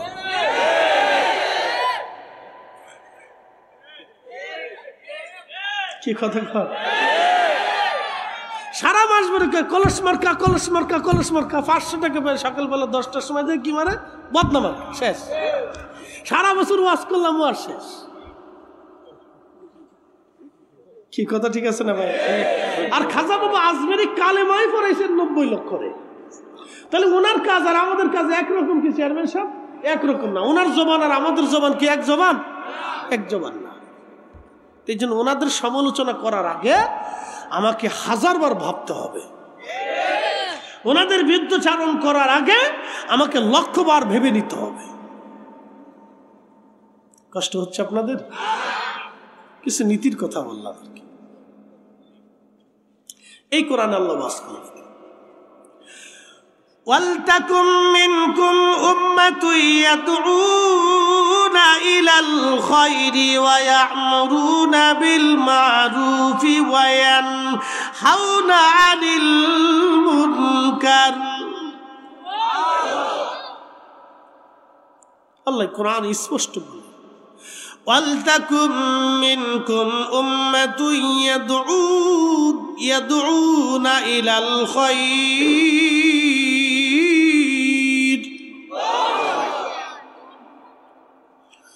রব্বুল আলামিন কোরআনুল কারীমের ভিতরে আমার আল্লাহ আমার রব বললেন, হে আমার বান্দারা শুনে রাখো, কিয়ামত পর্যন্ত আমার এক জামাত উম্মত থাকবে, তারা মানুষদেরকে ইলাল খায়র, ভালোর দিকে ডাকতে থাকবে। একসাথে বলেন মারহাবা। আপনি আয়াত বুঝে যাবেন। দাউদ আলাইহিস সালামকে আল্লাহ এত সুন্দর সুর দিয়েছিলেন, 70 সুরে তিনি জবুর তেলাওয়াত করতেন। 70 সুর। কয়টা সুর দিতেন? একই টানে 70টা সুর দিতেন। আল্লাহু আকবার। সুরের মোহনা এতই চমৎকার ছিল যে পাখিরা স্টক করে মারা যেত। ইমাম ইবনে কাসির আল বিদায়াতে লিখছেন পশু ছটফট করে মারা যেত। আল্লাহু আকবার বলবেন না? পশুরা কি করতো? ছটফট করে মারা যেত।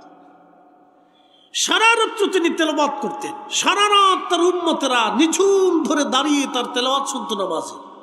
কখন যে রাত পার হয় নিজেরাও জানতো না। এত চমৎকার কণ্ঠের মুজিজ আল্লাহ দিয়েছিলেন। এই জন্য কণ্ঠের বিরোধিতা যে করে আমি কাউয়া মনে করি। কথা ঠিক আছে, তো কাউয়া কোকিল হইতে পারে, বদনসিব তার, বদনসিব। প্রিয় উপস্থিতি হাজিরিন, মনোযোগ দিবেন। ওয়ালতাকুম মিনকুম উম্মাতুন ইয়াদউনা ইলাল খায়র। আমার রব বললেন কিয়ামত পর্যন্ত আমার এক জামাত উম্মত টিকে থাকবে যারা মানুষদেরকে আল্লাহর দিকে ডাকবে। তার মানে সবাই হবে না, এক জামাত হবে। ফাসালু আহলাজ যিকরি ইন কুনতুম লা তা'লামুন। তোমরা যে বিষয় জানো না, আহলুজ যিকিরদের কাছ থেকে সেই বিষয়টা তোমরা জেনে নাও। তার অর্থ হলো সবাই আলেম হবে না, কিন্তু আলেমের শরণাপন্ন হতে হবে। সবাই অলি হবে না, কিন্তু সবাই অলি হবে না, কিন্তু অলির শরণাপন্ন হতে হবে। এই কোরআন আল্লাহ বলেন ইয়া আইয়ুহাল্লাযীনা আমানু তাকুল্লাহা ওয়া কুনু মা'আস সাদিকিন।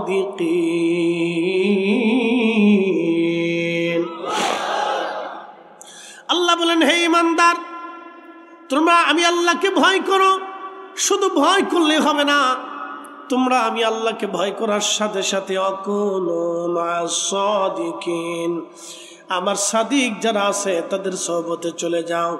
আমার অলিদের মজলিসে তোমরা বসিয়া যাও, আমার অলিদের মজলিসে তোমরা বসো, আমার অলিদের শরণাপন্ন হও।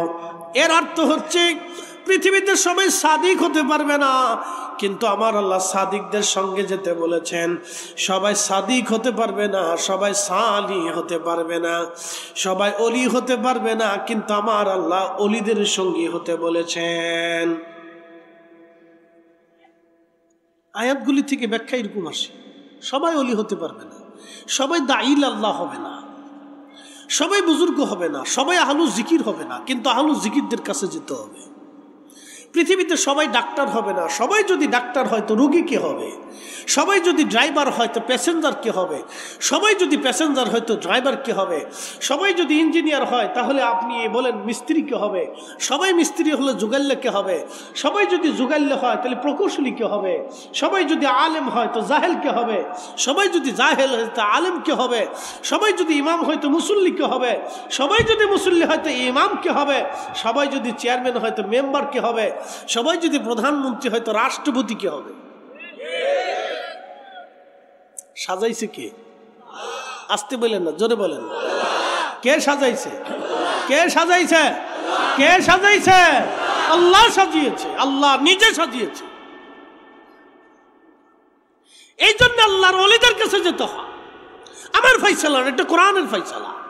যদি আপনি কোরআনে রাজনীতির ওয়াজ খুঁজেন, আয়াত তালাশ করেন, বলেন, তাহলে আপনি আমার কেন পীর মুরিদের আয়াত মানেন না? কি কথা বলেন না? কোরআনে যদি আপনি ইনসাফের আয়াত মানেন, তাহলে আপনি কেন কোরআনে সাদিকের কথা মানেন না, আহলুজ জিকিরের কথা মানেন না? আপনি কেন নিজের ইত্তেবার কথা আপনি মানুষদেরকে এই 8 রাকাত 9 রাকাত 10 রাকাত তারাবির কথা বলেন, আবার আপনি ওয়াজ করেন যে কোনো মাযহাব মানি না, অথচ কোরআনেই আল্লাহ ফকিহদের অনুসরণের কথা আল্লাহ বলে দিয়েছেন। তো এই আয়াত কেন মানেন না? কোরআন মানলে সব আয়াত মানতে হবে, কোরআন মানলে সব ফয়সালা মানতে হবে। যদি লা ইলাহা ইল্লাল্লাহ মানেন তো আল্লাহর দেওয়া সব আইনগুলি মানতে হবে। কথা বলেন ঠিক কিনা?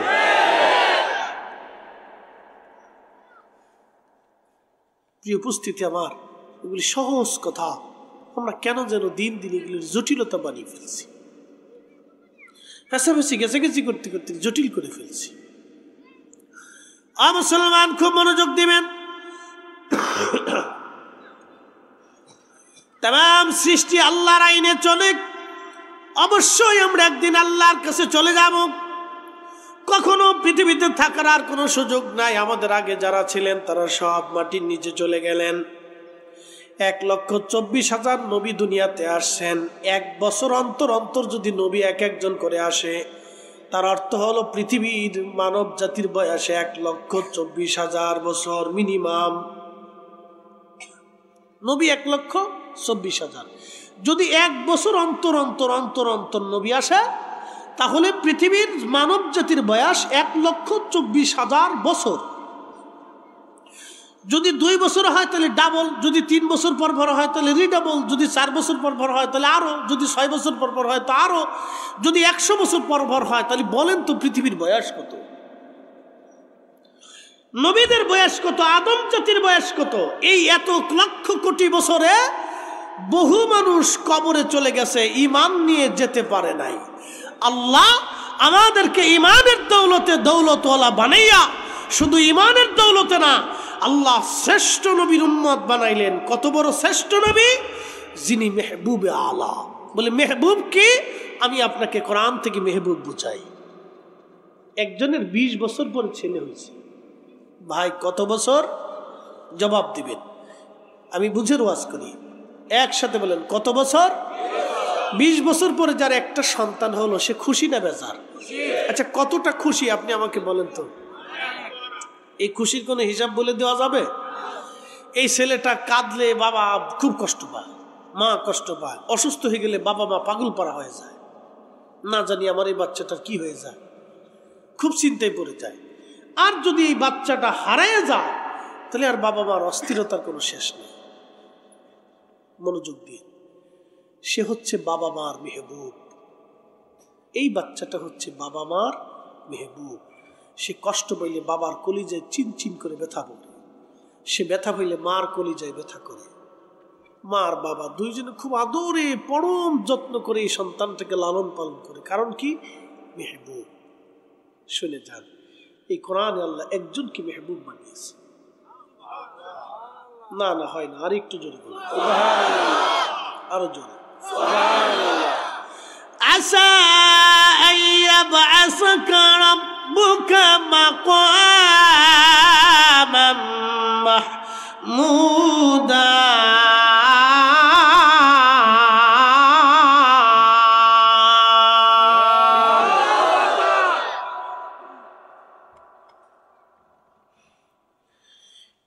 এই কোরআনে রব্বুল আলামিন একজনকে মেহবুব বানিয়ে দিলেন, তিনি আমার আল্লাহ। বলেন হাবিব, আপনি যদি তাহাজ্জুদ নামাজ পড়েন, মিনাল লাইলি ফাতাহাজ্জাদ বিহি নাফিলাতাল লাক। নবী গো, তাহাজ্জুদের নামাজ যদি আপনি পড়েন হাবিব, আমি রব্বুল আলামিন আপনাকে একটা পুরস্কার দিব। আসা আইয়াবআসাকা রাব্বুকা মাকামান মাহমুদা, সর্বোচ্চ মাকাম আপনাকে দিব। সাহাবীরা বলেন, হুজুর মাকামে মাহমুদ কি? নবীজি জবাব দিলেন, সাহাবীরা রে, মাকামে মাহমুদ হলো শাফাত। আমি মেহশরের মাঠে আল্লাহকে যা বলবো, আমার আল্লাহ তাতেই রাজি হয়ে যাবে। না না না, আরো জোরে বলেন মেহবুব। একসাথে বলেন কি? আর আমার দেশের ভাইরা তাফসীর করে, আশহাদু আল্লা ইলাহা ইল্লাল্লাহু ওয়াহদাহু লা শারীকা লাহু ওয়া আশহাদু আন্না মুহাম্মাদান আবদুহু ওয়া রাসূলুহু আবদুহুর তাফসীর করতে যায় ভাইরা কয়, আল্লাহর দাস, আমরাও আল্লাহর দাস, নবীও আল্লাহর দাস, আমরাও আল্লাহর গোলাম, নবীও আল্লাহর গোলাম।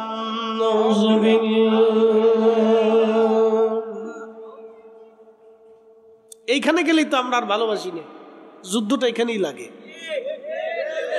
এক কথা কর না, জোরে বলেন। কলস মার্কার বদনা মার্কা নিয়ে আমাদের কোনো রাজনীতি নেই, কি কথা ঠিক আছে না? আপনার যেই মার্কা লাগে সেই মার্কা কান্দি করে দৌড়ান, অসুবিধা নেই।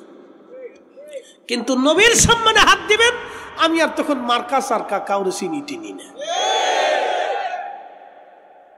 আপনিও ছাতা কত বড় মক্কি মাদানি, ওগুলো দেখার টাইম নাই। কারণ আমরা মক্কার ইমামরে মোহাব্বত করি মক্কা দিয়া, ইমাম দিয়া মক্কা চিনি না। মদিনার ইমামকে সম্মান করি রসুল দিয়া, ইমাম দিয়া নবী চিনি না।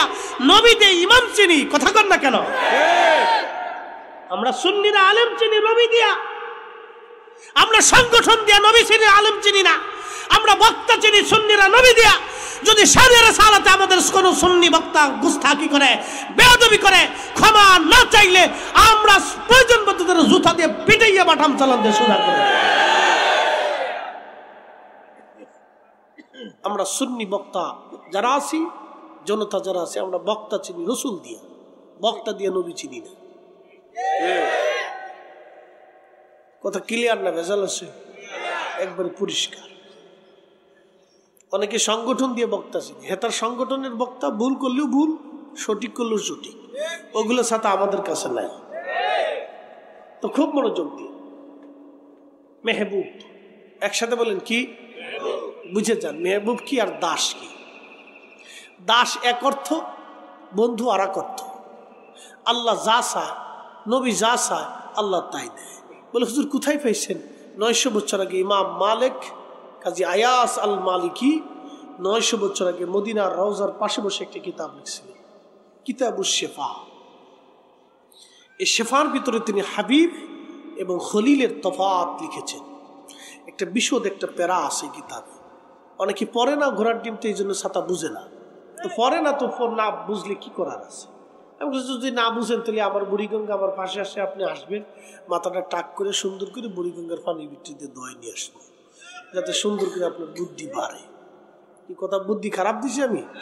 পাশে স্যালুন আছে, বলছে ভাই চুল টুল চাইছে দিয়ে এটা বুড়িগঙ্গার মাথায় দোয়াইতে হবে, কারণ এটা বরকতের পানি। একবার যদি মাথার ভিতরে পানি যা, তাহলে অনেক বরকত মাথার ভিতরে ঢুকবে। এছাড়া আর কি বলবো বলেন? দুঃখে কথাগুলি বলতে হচ্ছে। হাবিব এবং খিল্লত, খলিল ও হাবিবের মধ্যে তফাৎ। খলিল কি? আপনি হচ্ছেন সন্তানের খলিল, সন্তান হচ্ছে আপনার মেহবুব। আবার বুঝাই দিই, আপনি সন্তানের খলিল। জোরে বলেন, আপনি সন্তানের, সন্তান যা চায় বাবা তাই দেয়। কি কথা কর না কেন? আব্বু মোটরসাইকেল দিতে হবে, কিনে দেয়। বাবা মোবাইল দিতে হবে, দেয়। বাবা কলম খাতা লাগবে, দেয়। বাবা এটা খাইতে মন চায়, দেয়। আদরের মেয়ে এটা বাবা এটা চাই, দেয়। যা খুশি মেয়ে বাচ্চারা বাবা মাদের কাছে যা চায় খুশি হয়ে বাবা দেয়, বাবা দেয়, মা দেয়। কারণ কি? বাবা হচ্ছে খলিল আর সন্তান হচ্ছে মেহবুব। মেহবুব আর খলিলের তফাৎ বুঝাই। বাবা মা সন্তানদেরকে দিতে থাকে, দিতে থাকে, দিতে থাকে, দিতে থাকে, দিতে থাকে, আর সন্তানরা নিতে থাকে, নিতে থাকে, নিতে থাকে। বাবা হলো খলিল, মা হলো খলিল, সন্তান হলো মেহবুব। আমাদের নবী হলো মেহবুব আর ইব্রাহিম আলাইহিস সালাম হলো খলিল। ইব্রাহিমরা আল্লাহ কয় সন্তান কুরবানি দাও, কয় দিয়ে দিলাম। তো সন্তান নিয়ে একবার বনবাসে রেখে আসো, কয় দিয়ে দিলাম। ইব্রাহিমকে কয় এই দেশ থেকে ওই দেশে যাও, কয় গেলাম। ইব্রাহিম আলাইহিস সালামরা আল্লাহ যা কয় ইব্রাহিম তাই করে, তাই করে। কারণ ইব্রাহিম আল্লাহরে খুশি করত। আর আমার নবী আল্লাহর কাছে যা চাইতো আল্লাহ তাই দিত, তাই দিত, তাই দিত। কারণ নবী মেহবুব, তিনি মেহবুব। আল্লাহ আমার নবীরে খুশি করতো, খুশি করতো, খুশি করতো। একসাথে বলবেন আল্লাহ। প্রমাণ চান? প্রমাণ লাগবে? প্রমাণ একটা দিচ্ছি, কোরআন থেকে দিচ্ছি। একসাথে বলুন তো আল্লাহু আকবার।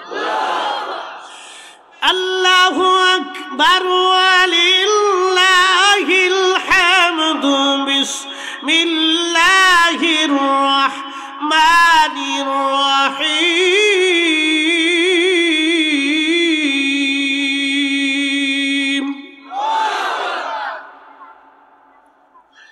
ইন্না আনজালনাহু ফি লাইলাতিল القدر وما أدراك ما ليلة القدر ليلة القدر خير من ألف شهر একসাথে বলুন আল্লাহু আকবার। দেখেন সাহাবা ইকরাম এসে বললেন হুজুর আগের যুগের উম্মত 1000 বছর বাঁচত, 800 বছর, 600 বছর, 900 বছর ধরে বাঁচত। নবী গো সারাদিন তারা জিহাদ করত, সারা রাত ইবাদত করত, সারাদিন রোজা রাখত। আমাদের হায়াত কম, নেকি কম, কিয়ামতের ময়দানে আমরা লজ্জিত হয়ে যাব। সাহাবীদের কথায় নবীজির মনটা বেজার হয়ে গেল। কথা তো সত্য।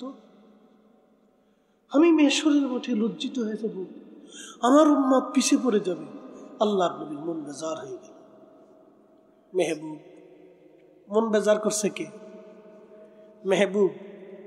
জোরে বলেন, মন বেজার কে করছে? একসাথে বলেন, কে বেজার করছে? মেহবুব বেজার করছে। আপনি খেলে আব্দুর ব্যাখ্যা দিয়ে দাস চিনবেন, মেহবুব চিনবেন না? মানে চোখে পড়ছেন কালা চশমা, দুনিয়া কালা দেখেন। চোখে পড়ছেন লাল চশমা, দুনিয়া লাল দেখেন। চোখে পড়ছেন আব্দুল হক নজদির চশমা, এই জন্য এগুলি দেখেন। সমস্যাতেই কেন? শিখাইতে বললাম না সারা জীবনেও আমরা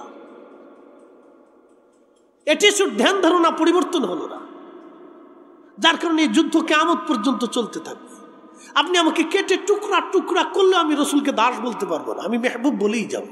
হ্যাঁ, কথা বলেন, যারা বলেন কেটে টুকরা টুকরা করে ফেললেও বলবো না, কারণ হাসরের মাঠে আমার রসুলকে আল্লাহর মেহবুবের সামনে দাঁড়াইতে হবে। ভাবছেন কি এত সহজ? ইস, ওয়া ইন্না ইলাইহি রাজিউন, আমরা ওনার কাছে ফিরে চলে যাব।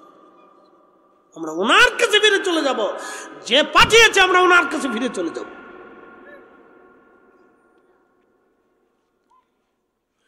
মেহবুবের মন বেজার, হাবিবের মন বেজার। সাথে সাথে আমার আল্লাহ খুশি করার জন্য আয়াত নাজিল করলেন, ইন্না আনজালনাহু ফি লাইলাতিল কদর। নিশ্চয় আমি কোরআন শরীফকে লাইলাতুল কদরের রাত্রিবেলা নাজিল করেছি। আমার বন্ধু, আমার হাবিব, শুনে জানো আমার আদরাকা মা লাইলাতুল কদর। নবী, আপনি কি জানেন লাইলাতুল কদর কি? লাইলাতুল কদরি খায়রুম মিন আলফি শাহর।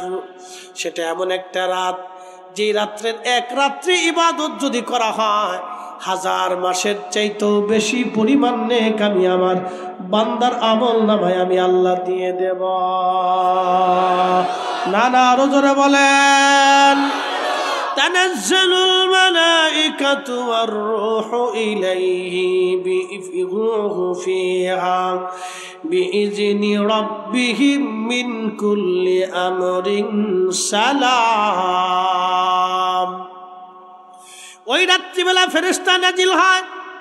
সর্বপ্রথম নাজিল হয় কাবা শরীফে, তারপরে সমস্ত মসজিদে মসজিদে ফেরেশতা নাজিল হয়। মরে মরে ফেরেশতা নাজিল হতে থাকে, দোয়া করতে থাকে, সুসংবাদ দিতে থাকে। আর এই রাত্রির পুরা রাত্রটা আমার আল্লাহ রাব্বুল আলামিন শান্তিদায়ক করিয়া দেয়। শুধু গুনাহ মাফ করিয়া দেয়, অজরে আল্লাহ মাফ করতে থাকে, অজরে আমার আল্লাহ নেকি দিতে থাকে। হিয়া হাত্তা মাতলাইল ফাজর, সেটা ফজর পর্যন্ত চলমান থাকে। এটা কদরের রাত, কদরের রাত। আল্লাহর নবীর চেহারা উজ্জ্বল হয়ে গেল। নবীজি ডাক দিয়ে বলেন, সাহাবীরা রে, চিন্তা করিও না, আমার উম্মত এক রাত্রি বেলা ইবাদত করলে 1000 মাসের চাইতেও বেশি নাকি আমার উম্মতের আমল নামায় আল্লাহ দিয়ে দিবে। জোরে বলেন মারহাবা। না না, আরো জোরে বলেন, শ্রেষ্ঠ নবী দিলাম রে তরিয়ে নিতে রোজা হাসরে। শ্রেষ্ঠ নবী দিলাম রে তরিয়ে নিতে রোজা হাসরে। পথ না ভুলি তাই তো দিলে পাক কুরআনের বাণী। খুদা তোমার মেহেরবানি, সুন্দর ফুল সুন্দর ফল, মিঠা নদীর পানি। খুদা, বুঝতে কি কোনো অসুবিধা? তা আল্লাহর নবী আল্লাহর মেহবুব। যদি বলেন আল্লাহর, একসাথে বলেন আল্লাহর মেহবুব। আর আমরা হচ্ছে আল্লাহ রসুলের মেহবুব। বলে এটা কেমন কথা বললেন? হ্যাঁ, মেহবুব বিধায় স্বপ্নে দেখা করতে আসে, দেখা দিয়ে যায়। কথা কোন ঠিক কিনা? মেহবুব বিধায় আমাদের গুনাহ হওয়ার পরেও নবীজি আমাদের জন্য বদদোয়া করে না, দোয়া করে। কি কথা ঠিক কিনা? আমাদের জন্য কি করে? দোয়া করে, দোয়া। কিন্তু আমরা উম্মত গরু চুরি করি, ছাগল চুরি করি, জুতা চুরি করি, সুদ খাই, ঘুষ খাই। কি কথা কর না? মসজিদে জুতা চুরি করে, গাঁজা খায়, নেশা করে। তুই গাঁজা না খেয়ে তুই গু খা। ওই কুমিল্লার এক শতান কি নাম দিছে ফির বলে, সেটা বলে ফির হয়েছে। ওর জুতা দিয়ে বাইরে এগুলোর ফির আলি ছুটাইতো। এগুলো ফির হয়েছে কেনা? এতে যদি ফির হয় তো শয়তান কি হইব? শয়তানের তো দুনিয়ার কোনো কাজ নাই। চিন্তা করলো শয়তান, চিন্তা করলো ওরা আমি দায়িত্ব দিয়ে দিচ্ছি, খেলাপথ আমি ওরে দিয়ে দিচ্ছি। হ্যাঁ, তাই কি কয় জানেন? কয় গাঁজা তো আল্লাহ বানাইছে, তো যেহেতু আল্লাহ বানাইছে অতএব আমরা খাবো, অসুবিধা নেই। তো গাঁজা যেহেতু আল্লাহ বানাইছে তাহলে এটা খা। তো গরুর গোবরও আল্লাহ বানাইছে, তুই গরুর গোবর খা। তুই পায়খানা খা, মুরগার পায়খানা খা। কি কথা ঠিক আছে না? তো মুরগার পায়খানা তো আল্লাহ বানাইছে, তো মুরগার পায়খানা খা, এটা খা। শতান কোথা খার? কি যুক্তি দিছে? শতানের যুক্তি খুব সুন্দর। গেরস্ত সোরের ধরছে, তো ফিডায় সোরে কয় ফিডাও কি লিখে? তুই চুরি করতে আইসিস, তোর কি আদর করবো? আমি যে চুরি করতে এসি তুমি কি জানো না আল্লাহর হুকুম ছাড়া গাছের পাতা নলে না? তা আমি যে চুরি করতেছি আল্লাহর হুকুমই তো আছি, আল্লাহ তো আমার লইছি। সোরেরও দলিল আছে, সোরেরও কি আছে? দলিল আছে। সোরে দলিল গে গেরস্ত আরো জোরে ফিডায়। আবার ফিডাচ্ছ কারণটা কি? ফিডাই তুই বুঝিস না আল্লাহ তোরে চুরি করতে পাঠাইছে আর আমারও ফিডাইতে পাঠাইছে, এর লেগে তোরে ফিডাই। বাঙালি যে কত জাত, ইয়া রাব্বুল আলামিন। আহা, সারা অঞ্চলের ভাটির মানুষগুলি বাংলাদেশে এসে পড়ছে। এজন্য এদেশের ভাষার কোনো সিস্টেম নেই। একটা ইংরেজি, একটা ফার্সি, একটা উর্দু, একটা পশতু, একটা হিন্দি, একটা অমুক ভাষা, তমুক ভাষা, ফ্রান্সিস ভাষা, চাইনিজ ভাষা, পর্তুগালি ভাষা, এরপরে আপনার কি মায়ানমারি ভাষা, ভুটানি ভাষা, নেপালি ভাষা, সব মিলিয়ে মিলিয়ে জগা খিচুড়ি এক ভাষার নাম বাংলা ভাষা। হ্যাঁ, সিলেটে খেতেও বাসো না, বালাসনি ভাষা করলেও খাইতা না, বা বিভিন্নও খাইতা সিলেটটি মাছ। আর চট্টগ্রাম গেলে গেল না, ন জানি ইতা কি কয় না কয়, ঘোরার ডিম আগেও বোঝা যায় না, ঘরেও বোঝা যায় না। কুমিল্লা গেলে এক সিস্টেম, ব্রাহ্মণবাড়ি গেলে এক সিস্টেম, ওই আরেক গেলে আরেক সিস্টেম, বরিশাল গেলে কিতা মনু, মনু কি করো মনু, তার মনু। আবার উত্তরে চলে গেলে কেউ বাহে, বালা আসেনি, বালো আসেননি, বাহে বাহে, বুঝছেন নি? আপনি তুমি মিলিয়ে ঝিলে কি সিস্টেম। 16 কিলোমিটার পর পর ভাষার পরিবর্তন বাংলাদেশে। আপনি শুনলে আশ্চর্য হবেন। একটা ছোট্ট জনপদ, একটা ছোট্ট জনপদ। এই জনপদ আমি এক বছরে, এই 1.5 বছরে আমি 75,000 কিলোমিটার দৌড়াইছি সারা বাংলাদেশ। এটা শেষ করে ফেলছি, একবারে ভাজা পোড়া করে ফেলছি। আমি চোখ বন্ধ করে বলে দিতে পারি বাংলাদেশের কোন জেলার কোন থানার কোন দিক দিয়ে কোন রাস্তা। হ্যাঁ, আমি বলতে পারি, চোখ বন্ধ করে বলে দেবো দিক দিয়ে এই জায়গায় এই জায়গায় এই জায়গা বলে দিতে পারি। এত দৌড়ান দৌড়েছি। 1.5 বছরে বুঝতে পারছেন প্রায় 1 লক্ষ কিলোমিটার দৌড়েছি। বাকি জিন্দিগি তো পার করে ফেলছি। সামনে যদি আল্লাহ বাঁচার হয় তো আরো দৌড়াবো ইনশাল্লাহ, চিন্তার কোনো কারণ নেই। আমার নতুন গাড়ি বুড়া বানালেছি দৌড়াইতে দৌড়াইতে। এটা মাঝে মধ্যে কথা কয়, হুজুর আমার একটু বিশ্রামী দেন। আমি চিন্তা করিস না, রমজানে তোর বিশ্রামী দিয়ে দেবো, যা শুয়ে থাকবি সারা বছর। তো খুব মনোযোগ দিয়ে, নবী আমাদের মেহবুব, আল্লাহু আকবার। নবী আল্লাহর মেহবুব, একসাথে জোরে বলবেন আল্লাহু আকবার। কার মেহবুব? জোরে বলেন কার? তাহলে রমজানে আমাদের জন্য একটা রাত আছে, রাতের নাম কি? কদরের রাত। জোরে বলেন কিসের রাত? জোরে বলেন কিসের রাত? মাহে রমজানের শেষ 10 দিনে বেজর রাত্রে তালাশ করবেন। তবে 27 তারিখের মতামত হাদিস আছে, কিন্তু বেজর রাত্রিবেলা খুঁজবেন। খালি ঘুমায়েন না আর বিড়ি টেনে বেড়ায়েন না, হ্যাঁ এগুলি করবেন না। বেজর রাত্রিগুলো অনুসন্ধান করবেন।